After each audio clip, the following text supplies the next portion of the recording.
ਲਓ ਜੀ, ਸੰਗਰਾਂਦ ਦੇ ਦਿਹਾੜਿਆਂ ਤੋਂ ਸਤਿਗੁਰੂ ਸੱਚੇ ਪਾਤਸ਼ਾਹ ਸ਼ਹੀਦਾਂ ਸਿੰਘਾਂ ਮਰੀਦਾਂ ਸਿੰਘਾਂ ਨੇ ਕਿਰਪਾ ਕੀਤੀ ਹੈ। ਗੁਰੂ ਹਰਗੋਬਿੰਦ ਸਾਹਿਬ ਨੇ ਕਿਰਪਾ ਕੀਤੀ। ਜਿੱਥੇ ਆਪਾਂ ਢਾਡੀ ਕਲਾ ਦੀ ਸੇਵਾ ਆਰੰਭ ਕੀਤੀ ਆ, ਉੱਥੇ ਨਾਲ ਆਪਾਂ ਸ਼ੁਰੂਆਤ ਕੀਤੀ। ਅੰਕੀ ਸਾਹਿਬ ਇਕੱਠੇ ਹੋਏ ਵੀ ਨਾਲ ਹੁਣ ਰਗੜੇ ਵੀ ਲੱਗਣਗੇ, ਕਿਉਂਕਿ ਜਿੱਥੇ ਲੱਗਦੇ ਰਗੜੇ ਉੱਥੋਂ ਮੁੱਕ ਜਾਂਦੇ ਝਗੜੇ।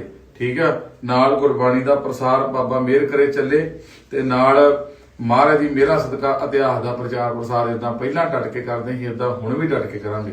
ਸੰਗਤ ਦੇ ਸਾਥ ਦੀ ਲੋੜ ਆ, ਤੇ ਗੁਰੂ ਸਾਹਿਬ ਕਿਰਪਾ ਕਰਨ ਹਰ ਮੈਦਾਨ ਦੇ ਵਿੱਚ ਅੱਗਲ ਵਾਂਢੀ ਖੜੇ ਹੋ ਕੇ ਤੁਹਾਨੂੰ ਪੰਥ ਵਾਸਤੇ ਮਿਲਾਂਗੇ। ਸੋ ਅੱਜ ਤੋਂ ਸ਼ਹੀਦ ਸਿੰਘ ਕਿਰਪਾ ਕਰਨ ਆਸਨ ਵਾਸਨ ਲੱਗ ਗਏ ਆ, ਤੇ ਸੋ ਤਿਆਰੀਆਂ ਹੋਰ ਵੀ ਵਧੀਆ ਹੋਣਗੀਆਂ ਆਉਣ ਵਾਲੇ ਸਮੇਂ ਦੇ ਵਿੱਚ, ਤੇ ਦੇਗਾਂ ਤਿਆਰ ਆ। ਤੇ ਆਓ ਜਦੋਂ ਵੀ ਕਿਤੇ ਸੰਗਰਾਂਦ ਤੇ ਸਮਾਂ ਲੱਗਦਾ ਦਰਸ਼ਨ ਦਿਓ। ਰਗੜੇ ਲੱਗਣਗੇ, ਬ੍ਰਹਮ ਕਵਚ ਦੇ ਜਾਪ ਹੋਣਗੇ, ਸ਼ਹੀਦੀ ਪਹਿਰੇ ਲੱਗਣਗੇ, ਚੜ੍ਹਦੀ ਕਲਾ ਰਹੂਗੀ। ਕਾਜ ਕੇ ਜਕਾਰਾ ਜਾਵੇ ਨੇ ਆਓ ਜਾਵੇ ਫਤਿਹ ਪਾਵੇ। ਸਤਿ ਸ੍ਰੀ ਅਕਾਲ। ਵਾਹਿਗੁਰੂ ਜੀ ਕਾ ਖਾਲਸਾ, ਵਾਹਿਗੁਰੂ ਜੀ ਕੀ ਫਤਿਹ।